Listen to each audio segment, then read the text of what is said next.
Mwanamke ambaye ni mkosa adabu anajulikana kwa mambo fulani fulani. Tabia yake ya kwanza, hajui kunyenyekea, umukazuza kisonda. Mwanamke ambaye anamtombokea mume wake kama vile mtoto mdogo.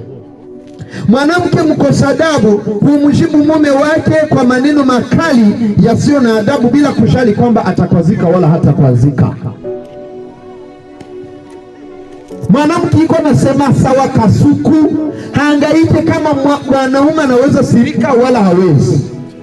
Mwanamke mkosa adabu akiwa na pesa sasa, akifanikiwa kadogo,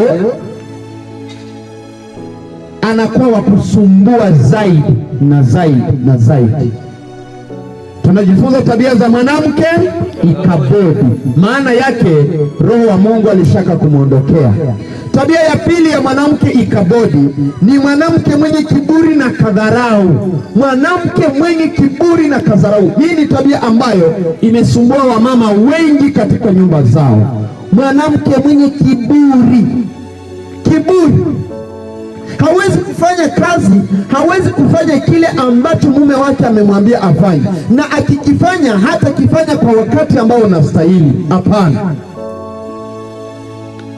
Kiburi cha mwanamke kinaonekana hata katika macho yake. Unapomwangalia unasema ule mwanamke ana kiburi kabisa, hata katika kumtazama unakisoma kwa namna anavyoona mume wake.